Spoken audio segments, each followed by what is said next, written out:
बघा भात एकदम सुटसुटीत झाला आहे, मोकळा, चिकट नाही, तुटलेला नाही। पद्धतीने स्टेप बाय स्टेप आपण अंडा बिर्याणी करणार आहोत। नमस्कार, स्वप्नाली रेसिपीमध्ये आज आपण चमचमीत अंडा बिर्याणी करणार आहोत। अगदी सुटसुटीत आणि सोपी पद्धत आहे। मी इथं 4 लोकांचं प्रमाण सांगणार आहे तुम्हाला। मी 4 लोकांसाठी इथं 8 अंडे उकडून घेतलेली आहेत। चमच्याच्या सहाय्याने आपण ह्याला 4 ते 5 ठिकाणी असं टोचून घ्यायचं आहे अंड्याला। बघा, आपण सर्व अंडी अशा प्रकारे टोचून घेऊया। अशा पद्धतीने आपली सर्व अंडी टोचून झाली आहेत। आता आपण ह्याला मसाले लावून घेऊया। मी यामध्ये टाकणार आहे थोडीशी मिरची पावडर, थोडासा गरम मसाला, मीठ। याला आपण चांगलं टॉस करून घेऊया। असं टॉस केल्यामुळे अंड्याला मसाले चांगले लागतात। बघा, अंड्याला आपले मसाले छान लागले आहेत।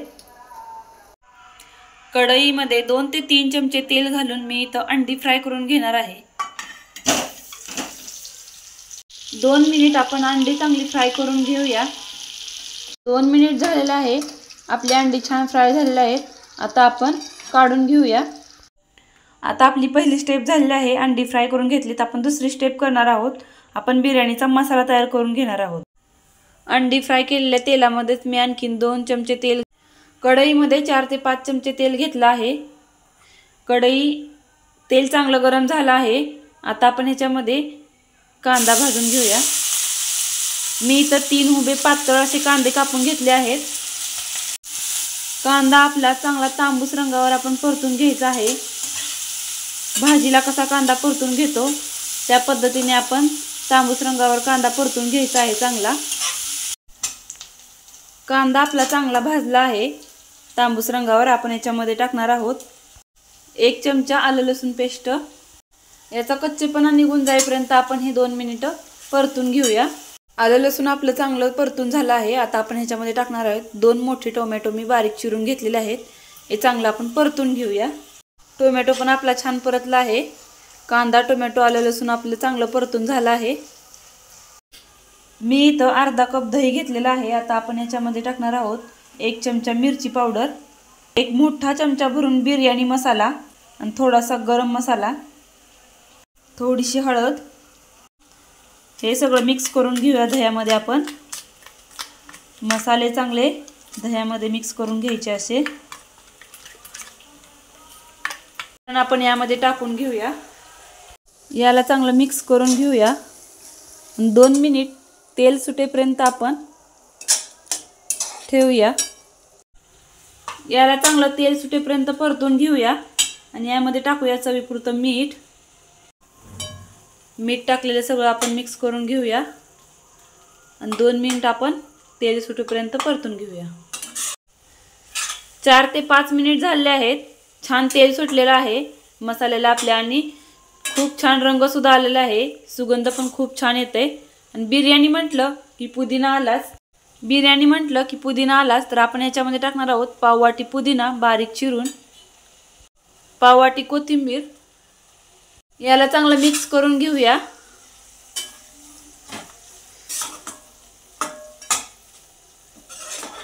बिर्याणीसाठीचा मस्त आपला मसाला तयार करून झाला आहे।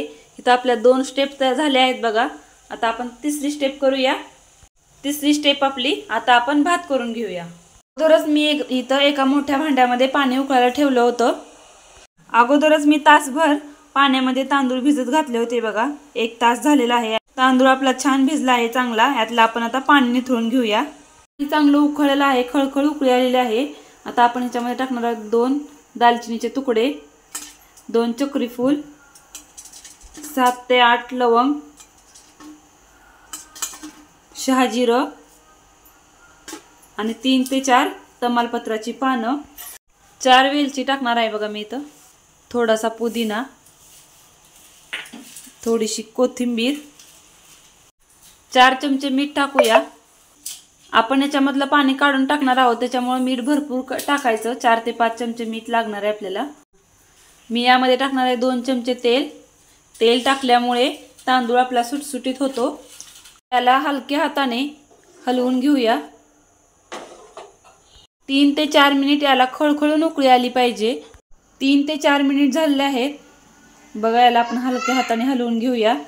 शिजला आहे का हे कसं चेक करायचं बघा। असं हातावर तांदूळ घेऊन याचे 2 ते 3 तुकडे झाले पाहिजे। बघा, भात जास्त शिजवायचा नाही, 80%च भात शिजवायचा आहे। छान आपला तांदूळ शिजला आहे। आता आपण हे पाण्यामधून काढून घेऊया। भात आपण गाळणीने गाळून घेऊया। भात झाला, अंडी फ्राय करून झाली, बिर्याणीसाठीचा मसाला तयार करून झाला। आपली चौथी स्टेप आहे थर द्यायची। मी इथं मोठं जाडबुडाचं पातेलं घेतलं आहे। मी इथं 2 चमचे तूप टाकणार आहे। तुम्ही तुपाऐवजी तेलाचा जरी वापर केला तरी चालेल।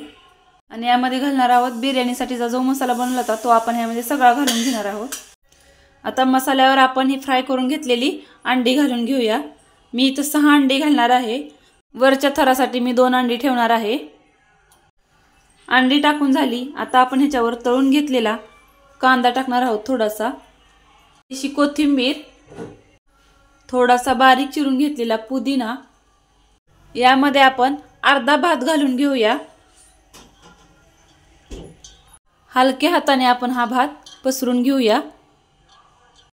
यावर घालूया तळलेला कांदा, कोथिंबीर, बारीक चिरलेली कोथिंबीर, बारीक चिरलेला पुदिना।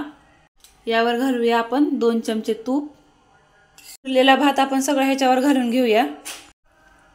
हलक्या हाताने पसरून घेऊया। यावर घालूया तळलेला कांदा। यावर घालूया 2 अंडी, ठेवलेली शिल्लक अंडी ती। यावर घालूया 2 चमचे तूप। गॅस मोठा करून आपण ह्याच्यावर 5 मिनिट झाकण ठेवायचं आहे। याच्यावर झाकण ठेवून गॅस मोठा ठेवायचा आहे 5 मिनिट। आपला गॅस मोठा होता, 5 मिनिट झालेले आहेत। बघा, आता कमी गॅस करायचा आहे आणि कमी गॅसवर आपण 10 मिनिट आणखीन आपल्याला बिर्याणीला दम द्यायचा आहे। 10 मिनिट कमी आचेवर दम देऊन घेतला आहे। याला आता आपण उघडून बघूया। बघ, छान असा दम बसलेला आहे आणि खूप मसाल्याचा खमंग वास सुद्धा येते बघा। बघा, भात किती मोकळा मोकळा झालेला आहे। चिकट नाही, तुटलेला नाही, मस्त आपली बिर्याणी तयार झाली आहे। असं एका बाजूने आपण काढून घ्यायचं आहे बघा। मस्त अशी आपण चमचमीत अंडा बिर्याणी तयार केली आहे। मी दम दिल्यानंतर ह्याच्यावर बारीक चिरलेली कोथिंबीर घालणार आहे। दम देण्या अगोदर आपण वर कोथिंबीर घातली तर ती झाकण ठेवल्यानंतर काळी पडते, त्याच्यामुळे आपण दम दिल्यानंतर वरून थोडीशी कोथिंबीर बारीक चिरलेली घालायची। व्हिडिओ आवडल्यास आमच्या चॅनलला नवीन असेल तर लाईक आणि सबस्क्राईब करायला विसरू नका।